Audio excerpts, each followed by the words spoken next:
A big question heading into this game against East Tennessee State was the state of the Robert Morris running game, as fifth-year running back Elijah Jackson has just 66 net yards coming into this game. I talked to head coach Bernard Clark earlier this week on the run game. He said that they were shifting some players around on the offensive side, on the offensive line. So we'll see if that pays dividends for them today, especially Jake Simmons under center at quarterback for the Colonials today.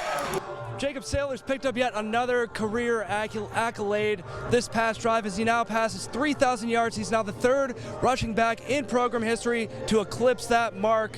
And last season he passed a career high, he rushed a career high 1,019 yards, and he's well on his way to that this year with another big game today. So Sailors just continuing to pad the stats here today and has had an amazing game for the Buccaneers so far. Ethan, you must have brought your computer with you today because these numbers are coming at us in high fashion. On the previous defensive possession for East Tennessee State, Elijah Huzzy came up with his second interception of the season, and his cousin Will Huzzy on the offensive side, he's had a pretty good season so far, 3 touchdowns on the year for him. So the Huzzy cousins are having a pretty good season and have played a huge role in East Tennessee's success early on this year. I like that, Ethan, the Huzzy cousins. Keeping it in the family, yes, man. Yes, sir. Now let's go to the third member of our crew, Ethan Morrison on the sideline. Ethan.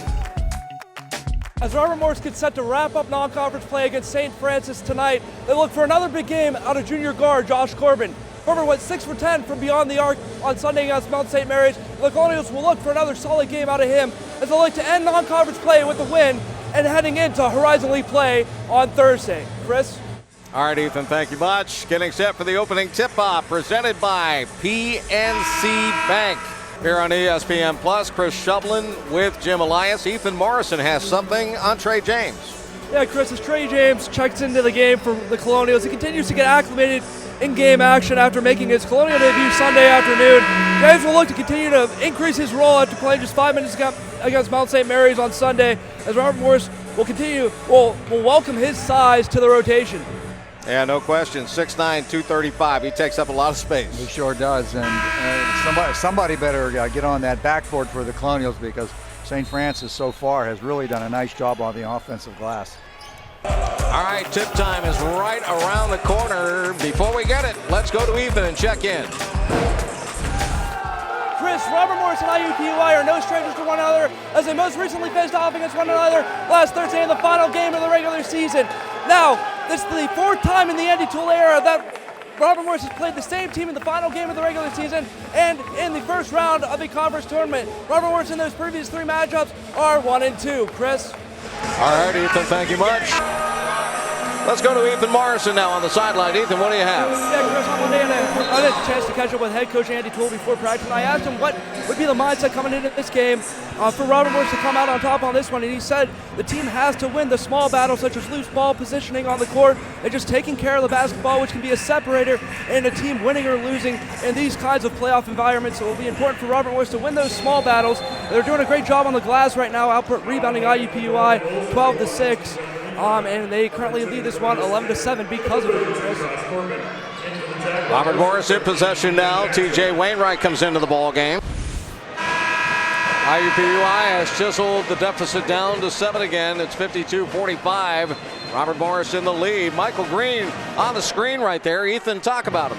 Yeah, Chris, Michael Green III's provided a spark off the bench for Robert Morris throughout the season, and tonight is no different. Has 11 points so far, 3 for 6 from the field, including 3 for 5 from beyond the arc. This is now his 6th straight game, reaching double figures off the bench. But yet, this IUPUI team is still chiseling down the lead and chipping down the lead and making things difficult for Robert Morris in the second half of play. At the tail end of the ball game here tonight. Michael third here, hitting that game-winning 3. What's going through your mind right now? It's a great feeling. My teammates trusted me with the ball. Coaches trusted me in the ball, and I made the right play. How does it feel to be moving on to the quarterfinals here for the 2nd straight year? You guys had a little bit of a scare, but how does it feel to be moving on? Yeah, I'm excited. We got a good one next game, and let's do it. Let's get it. After Robert Morris just went over Purdue Fort Wayne a few weeks ago to kick off their 2nd stint in Horizon League action, the team has hit a little bit of a rough patch out of late, dropping their games to Cleveland State and most recently against Youngstown State this past Saturday. And one of the main issues for Robert Morris is their three-point shooting, as they shot just 18% against the Vikings and just 10% against the Penguins after shooting 35% in their win over the Mastodons. As Robert Morris looks to get back to 500 on the season tonight against IUPUI, they look for a little bit more success in the perimeter game as they take on the second worst rated Horizon League defense in the Jaguars tonight. Chris? Getting close to tip time. Let's go to the sideline and find out what Ethan has for us tonight. Ethan. Thank you, Chris. I had a chance to talk to Robert Morris forward Khalil Spear after the team's 75-70 win over Purdue Fort Wayne about the difference in this Colonial team compared to the other teams over the course of his playing career. And he said that this team is the most selfless team that he's ever been a part of. And that selflessness paid off for the Colonials to a tune of 20 assists in Thursday night's win over the Mastodons. And the Colonials look to continue that mindset today as they search for their fourth consecutive victory. Chris? Ethan, no question. No time for a letdown, Jim. No, absolutely not. And Khalil's right. This team is very selfless. They're also very coachable. And Andy Toole is a proven winner. And when he gets a team that listens to him, they're going to win.